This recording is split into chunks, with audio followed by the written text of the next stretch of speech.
이 시간 오후 찬양 예배를 통해서 하나님께서 우리에게 주신 말씀은 에스라 3장 8에서 13절까지의 말씀입니다.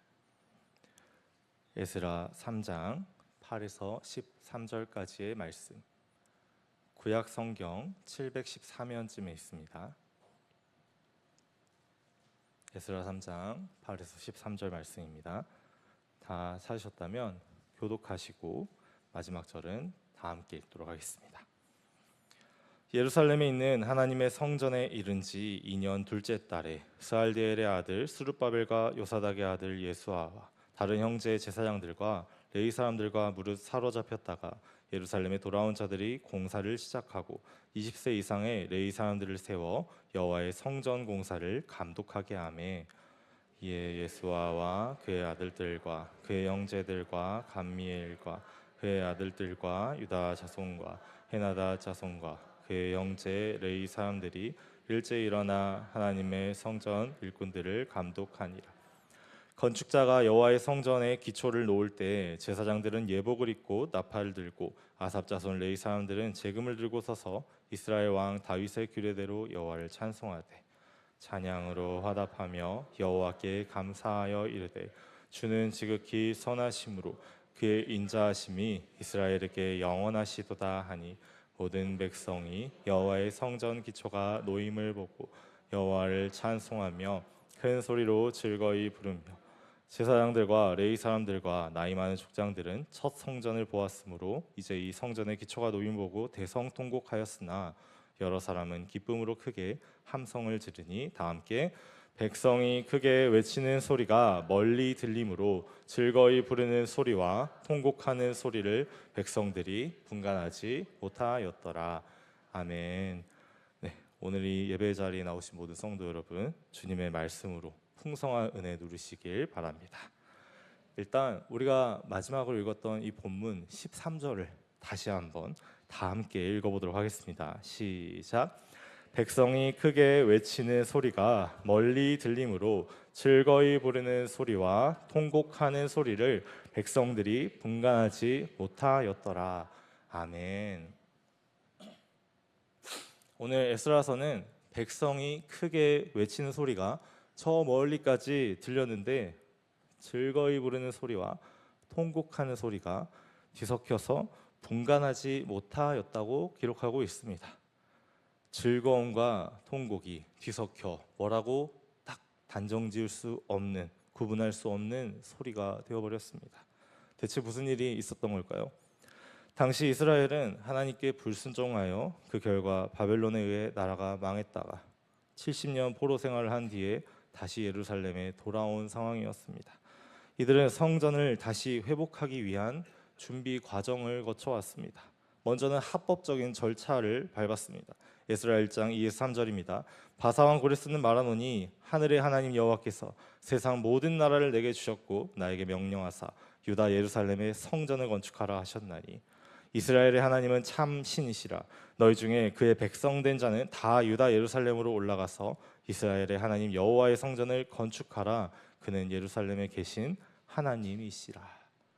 바사왕, 말하자면 페르시아 왕 고레스를 통해서 예루살렘 건축을 공식적으로 허가받았습니다. 이 본문 내용을 보시면 알겠지만, 방금 읽은 내용을 보시면 알겠지만, 그는 이방인 왕이었지만 여호와 하나님을 믿는 사람인가요? 안 믿는 사람인가요, 여러분? 믿는 사람이었습니다. 믿고 인정하는 사람이었습니다. 에스라 3장 1에서 2절입니다. 이스라엘 자손이 각자의 성읍에 살았더니 일곱째 달에 이르러 일제히 예루살렘에 모인지라. 요사닥의 아들 예수아와 그의 형제 제사장들과 스알디엘의 아들 스룹바벨과 그의 형제들이 다 일어나 이스라엘 하나님의 제단을 만들고 하나님의 사람 모세의 율법에 기록된 대로 번제를 그 위에서 드리려 할세. 그리고 하나님 앞에 모여서 온전한 헌신을 담은 번제를 드렸습니다. 예배를 드렸습니다. 제사장 예수와 스룹바벨 총독은 하나님을 위한 제단을 만들고 율법대로 번제를 드렸습니다. 특히 3장 1절의 날짜 표기 일곱째 달은 당시 날짜를 계산하거나 명명하는 방법인 고레스 왕의 통치 연도가 포함되지 않았습니다. 예배 시간만큼은 이 세상의 것이 아니라 온전히 하나님의 소유였기 때문입니다. 온 성도가 자신의 신분, 재산, 국적을 초월해서 하나님께 예배했습니다. 이는 성전 재건이 영적으로 준비가 된 것입니다. 에스라 3장 6에서 7절입니다. 일곱째 달 초하루부터 비로소 여호와께 번제를 드렸으나 그때 여호와의 성전 지대는 미쳐 놓지 못한지라. 이에 석수와 목수에게 돈을 주고 또 시돈 사람과 드론 사람에게 먹을 것과 마실 것과 기름을 주고 바사왕 고레스의 명대로 백향목을 레바논에서 요빠 해변까지 운송하게 하였더라. 또 그러면서도 현실적으로 성전 재건을 위한 준비 사항을 놓치지 않았습니다. 놓칠 수 있지만 굉장히 중요한 부분입니다. 만약 예수님을 잘 믿는 학생이 좋은 성적을 허락해달라고 밤새 기도하면서 정작 공부를 하지 않는다면 무슨 일이 발생합니까, 여러분? 좋은 성적을 당연히 받을 수 없게 됩니다. 제가 겨울 수련을 위해서 목이 터져라 기도해놓고 수련 예비를 입금하지 않으면 어떤 일이 발생합니까? 수련회에 참가할 수 없게 됩니다. 현실적인 문제가 반드시 뒷받침이 되어야 합니다. 같은 원리로 백성들은 열심히 번제만 드린 게 아니라 석수 목수에게 비용과 물자를 지급해 성전 건축에 필요한 재원들을 모으기 시작했습니다. 돌과 나무를 확보한 일도 놓치지 않았습니다. 요약하자면 행정적으로나 영적으로나 물질의 영역에서나 성전 재건이 준비가 완료되었습니다. 그리고 마침내 운명의 날이 찾아왔습니다. 오늘 본문 말씀이죠. 8절에서 9절입니다.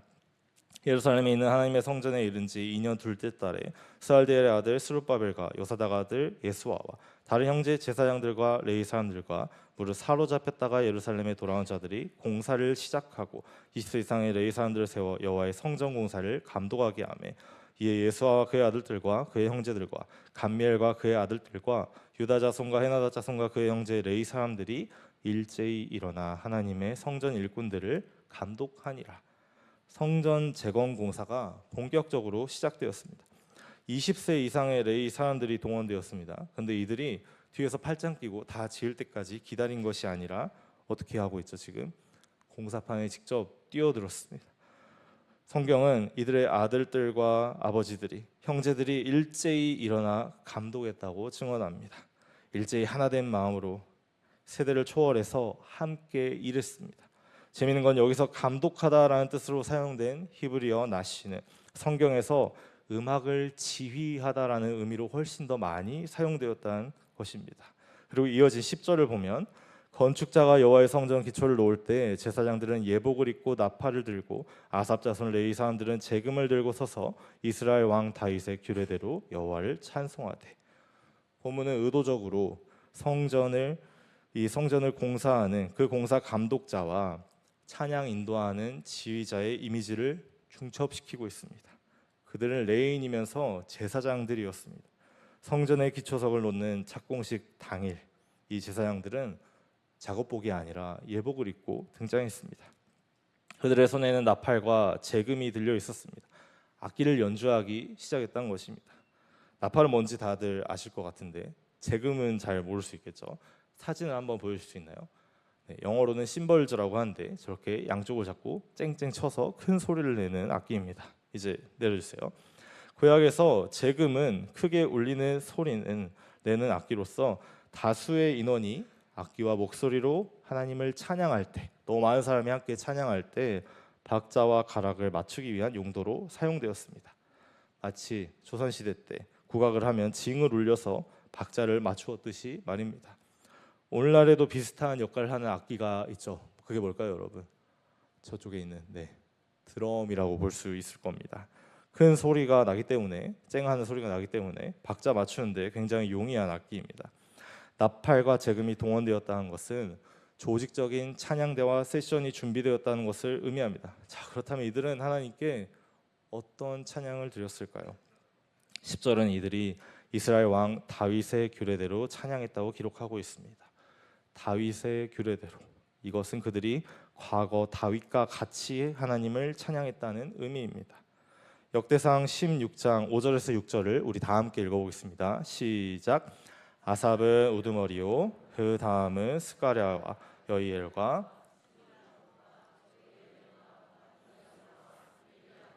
분하야와 오베데돔과 여이엘이라 하는 비파와 수금을 타고 아삽은 재금을 힘있게 치고 제사장 브나야와 아하시엘은 항상 하나님의 언약궤 앞에서 나팔을 부니라. 아멘.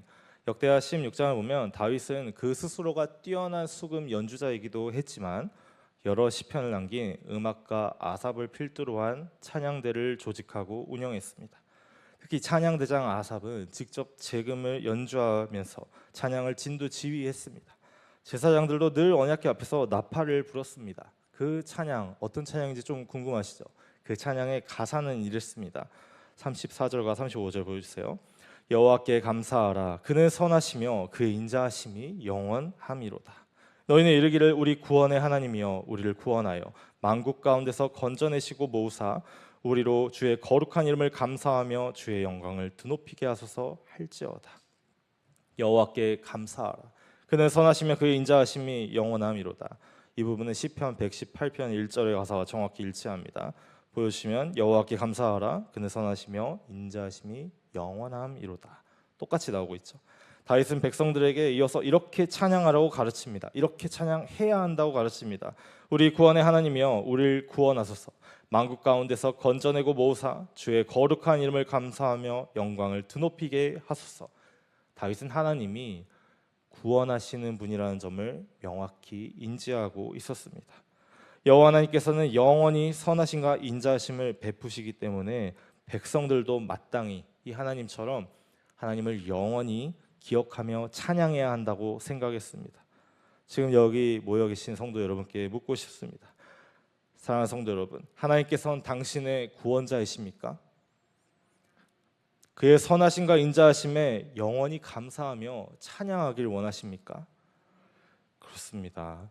우리는 주님의 선하심과 인자하심을 영원히 찬양해야 하는 사람들입니다. 역대상 16장 36절입니다. 여호와 이스라엘의 하나님을 영원부터 영원까지 송축할지로다 하매 모든 백성이 아멘하고 여호와를 찬양하였더라. 다윗의 백성들은 여러분이 방금 대답한 것처럼 그의 말에 순종하며 아멘이라고 화답했습니다. 그러니 오늘 본문이 말하고 있는 다윗의 규례를 따른 레위 사람들이 지휘하는 이 찬양은 이 날은 언약궤를 되찾아왔던 그날, 구원의 하나님께서 우리와 함께 하신다는 기쁨과 확신으로 가득 찼던 그날의 재현이었습니다. 다시 본문 11절입니다. 찬양으로 화답하며 여호와께 감사하며 이르되 주는 지극히 선하심으로 그의 인자심이 이스라엘에게 영원하시도다 하니 모든 백성이 여호와의 성전 기초가 놓임을 보고 여호와를 찬송하며 큰 소리로 즐거이 부르며. 가사가 완전히 똑같죠, 여러분. 조금만 바뀌고 똑같습니다. 백성들은 성전의 기초를 보며 여호와를 찬송하고 즐겁게 노래했습니다. 여러분, 찬양은 그런 것입니다. 나를 구원하신 하나님, 나를 사랑하시는 주님으로 인해 기뻐하고 즐거워하며 뛰노는 것입니다. 웨스터민스터 소요리 문답 1문은 이렇게 가르칩니다. 보여주세요. 사람의 제1되는 목적은 하나님을 영화롭게 하는 것과 그를 영원토록 즐거워하는 것이라고 답하고 있습니다. 나를 구원하신 하나님을 즐거워하는 것은 취향이나 선택의 영역에 있는 것이 아닙니다.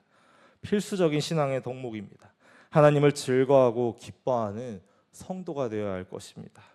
그러나 우리 신앙 생활에는 기쁨만 존재하는 것은 아닙니다. 본문 12절입니다. 제사장들과 레위 사람들과 나이 많은 족장들은 첫 성전을 보았으므로 이제 이 성전의 기초가 놓임을 보고 대성통곡하였으나 여러 사람은 기쁨으로 크게 함성을 지르니. 제사장, 레위 사람들, 나이 많은 족장들은 사람들이 기뻐하고 함성을 지르는 그 자리에서 대성통곡을 했습니다. 눈물을 흘렸습니다.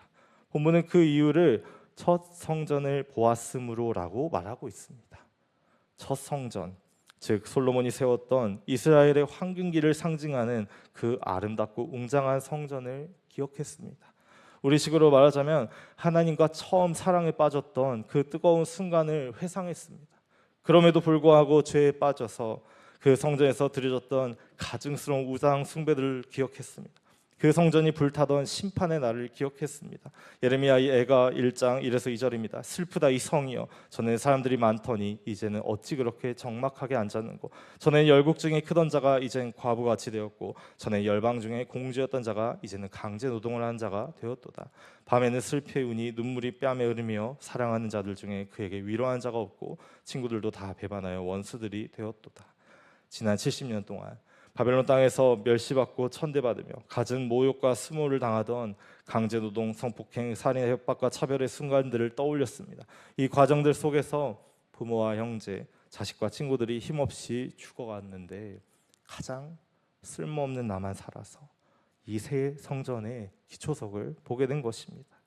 이들의 눈물은 그래서 회개의 눈물이었습니다.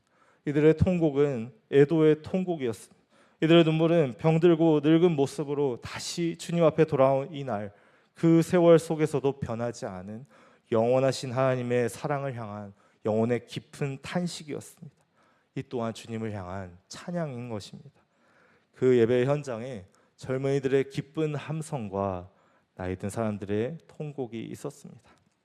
찬양의 세대 차이가 존재했던 것입니다. 성도 여러분, 사람은 누구나 나이에 따라서 자연스러운 변화를 겪는 존재입니다.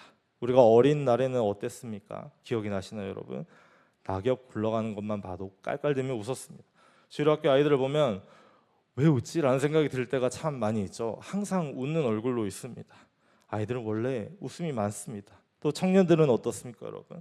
열정이 넘치고 감정이 풍부합니다. 그들은 심장의 온도가 우리보다 한 5도쯤은 더 높은 것 같습니다.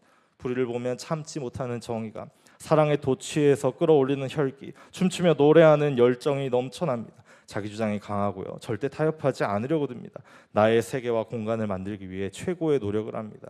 그게 바로 청년들입니다. 그러나 나이가 들면 사람이 어떻게 변합니까? 조금만 빨리 걸어도 막 숨이 차요. 안 아픈 데가 없어요. 마음은 급한데 횡단보도 하나만 건너려 해도 그 초록색 칸 하나하나 줄어드는 것만 봐도 불안합니다. 불안한 생각이 막 들어요. 나이가 들면 사람은 원래 걱정이 많아집니다. 건강 걱정, 자식 걱정, 교회 걱정은 물론이고 어디서 떡 하나만 나눠줘도 어떤 생각이 들죠? 밖에서 떡 하나 나눠주면 우리 교회 내가 못 받으면 어떡하지? 라는 생각이 듭니다. 내가 못 받으면 어떡하지? 빨리 가서 받아야 되는데 빨리 가서 딱 받아야 돼요. 자, 내가 받으면 걱정이 없어지나요? 아니요. 우리 아들은 받았을까? 라는 생각이 듭니다. 이어서 우리 아들은 받았을까? 우리 딸은 받았을까? 저희 부장 선생님도 우리 청소년배들은 받았을까? 하고 막 명수대로 챙겨가요. 먹지도 않는데. 그게 나이가 들면 다 그럽니다. 저도 그렇게 될 거예요. 다 그렇습니다. 그러니 우리의 찬양도 자연스럽게 다양한 형태를 띠게 되어 있습니다. 애들은 단어만 반복해도 은혜를 받아요. 싹 트네 싹 터요 내 마음의 사랑이 하면 벌써 반쯤 다 뒤집어져 있습니다. 다 은혜 받았어요. 청년들은 풀 세션으로 세팅을 해서 조명도 약간 어둡게 해놓고 탁 치고 올라오는 쫙 긁어주는 시원한 악기 소리가 나야, 감정을 막 휘저어줘야, 그런 찬양의 가사를 봐야 은혜를 받습니다. 나이가 들면 어떻죠? 내가 잘 알던 익숙한 찬양이 너무나 듣기 좋아요. 찬송가만 들어도 안정감을 느낍니다. 하나님께서 나를 안아주시는 것 같아요. 에스라 3장 13절입니다. 백성이 크게 외치는 소리가 멀리 들리므로 즐거이 부르는 소리와 통곡하는 소리를 백성들이 분간하지 못하였더라. 그러나 오늘 본문은 온 세대의 이 다양한 찬양들이 감사의 함성과 탄식의 통곡이 하나로 어우러졌다고 증언하고 있습니다. 대체 이것이 어떻게 가능한 것일까요, 여러분? 그 비결이 본문 10절에서부터 12절까지 꾸준히 사실 등장하고 있었습니다. 에스라 3장 10에서 12절입니다. 여호와의 성전의 기초를 놓을 때에 11절, 여호와의 성전 기초가 놓임을 보고 12절, 이제 이 성전의 기초가 놓임을 보고, 이 모든 성도들 가운데 여호와의 성전 기초가 있었습니다. 이 기초가 뭘까요? 물리적으로는 석조 건물을 짓는데 기준선이 되는 모퉁이의 머릿돌을 의미하죠. 그러나 사도행전 4장 10에서 11절을 보면 너희와 모든 이스라엘 백성은 알라, 너희가 십자가에 못 박고 하나님이 죽은 자 가운데서 살리신 나사렛 예수 그리스도의 이름으로 이 사람이 건강하게 되어 너희 앞에 섰느니라. 이 예수는 너희 건축자들의 버린 돌로서 진 모퉁이의 머릿돌이 되었느니라. 성경 전체의 맥락에서 이 성전의 기초는 우리를 구원하시기 위해 십자가에 달리신 우리 주 예수 그리스도의 예표인 것입니다. 도무지 서로를 이해할 수 없는 세대 간의 격차와 따로 노는 찬양의 스타일, 구원으로 인한 감격의 그 기쁨과 회개하며 뉘우치는 탄식의 눈물이 모두 예수 그리스도 안에서는 하나가 될 수 있습니다. 모두 예수 그리스도 안에서만 하나가 될 수 있습니다. 마침 올해 교회의 표어가 뭐죠? 세대를 잇는 사랑, 함께 걸음의 복음을 선포하는 교회입니다. 예수 그리스도가 오늘 이 예배 시간에 우리 천옥교회 저를 포함해서 이 자리에 앉아있는 모든 성도들의 삶의 중심이 되기를 강력하게 소망합니다. 그렇다고 우리가 아무렇게나 찬양할 수 없겠죠. 제가 연합을 이야기할 때 옳고 그름을 다 뭉개서 아무렇게나 섞어찌개를 만들려고 한 적이 없습니다. 진정한 찬양은 두 가지 기준이 분명하게 있습니다. 첫 번째는 하나님을 경외하고 사랑하는 마음, 두 번째는 성경 말씀, 곧 복음에 근거한 가사입니다. 나머진 고려의 대상이 사실 아닙니다. 사무엘하 6장 16절과 20절을 볼까요? 여호와의 개가 다윗 성으로 들어올 때 사울의 딸 미갈이 창으로 내다보다 다윗 왕이 여호와 앞에서 뛰노며 춤추는 걸 보고 심중에 그를 업신여기니라. 다윗이 자기 가족에게 축복하러 돌아올 때 사울의 딸 미갈이 나와서 다윗을 맞으며 이르되 이스라엘 왕이 오늘 어떻게 영화로우신지 방탕한 자가 염치 없이 자기 몸을 드러내는 것처럼 오늘 그의 신복의 계집종의 눈앞에서 몸을 드러내셨도다 하니 다윗은 방방 뛰면서 찬양하고 기뻐했습니다. 당시에 남자도 치마를 입었으니 속바지가 보였던 것 같습니다. 왕비 미갈은 그 모습을 보고 치를 떨었습니다. 왜냐하면 미갈은 자기만의 기준이 있었거든요. 찬양은 경건하고 거룩하게 불러야지. 그게 뭐냐는 거죠. 나름 성경적인 근거도 있었어요. 공공장소에선 하체를 드러내지 않는 것이 이스라엘의 보편적인 법도였으니까요. 다윗을 마구 비꼬고 있는 것입니다. 그러나 다윗이 뭐라고 답하죠? 내가 이보다 더 낮아져서 스스로 천하게 보일지라도 22절부터 내가 말한 바 계집종에게는 내가 높임을 받으리라 한지라. 그러므로 사울의 딸 미갈이 죽는 날까지 그에게 자식이 없느니라. 그러나 하나님께서는 여호와 앞에서 뛰노 다윗을 편드시고 미갈을 저버리셨습니다. 그러니 내가 익숙치 않은 박자와 리듬이라고 해서 예배 시간에 이런 찬양을 부르면 되냐 마냐 불평하는 것은 올바른 예배자의 태도가 아닙니다. 왜냐하면 찬양은 나 좋자고 부르는 게 아니기 때문입니다. 나를 위해서 부르는 게 아니기 때문입니다. 찬양은 회중이나 인도자를 위해서 부르는 게 아니라 엄연히 하나님께 드리는 가락이 있는 기도입니다. 박자가 너무 빨라요. 뭔 찬양인지 모르겠어요. 그러면 그냥 가사만 묵상하면서 읽고 기도하시면 됩니다. 특히 우리 시니어나 장년 성도들은 꼭 기억하셔야 합니다. 나이가 들수록 사람은 걱정과 불평이 많아지게 되어 있는데 진정으로 품이 있는 사람은 나이가 들어도 감사할 줄 아는 사람이라는 것입니다. 돈, 학력, 자녀들이 잘 나가는 거. 여러분 그런 걸로는 절대 품격이 생기지 않습니다. 나이가 들었을 때 감사합니다라는 말을 자주 사용할수록 고급스러운 사람이 됩니다.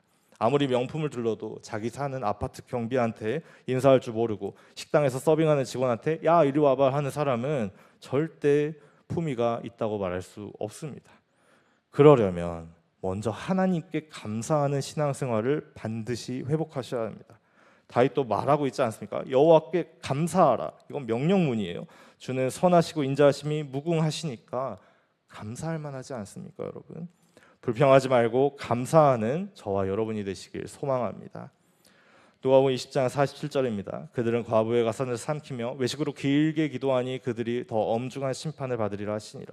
반대로 청년들은 나를 구원하신 하나님을 향한 기쁨과 감격에 취하는 건 좋지만 나를 사랑하시는 주님의 사랑에 빠져드는 건 좋지만 그게 왜곡되어 저열한 자기 연민이 되거나 사람들 앞에서 하나님보다 찬양한 나를 드러내고 자신의 음악 실력을 뽐내는 우상숭배가 되지 않도록 주의할 필요가 있습니다.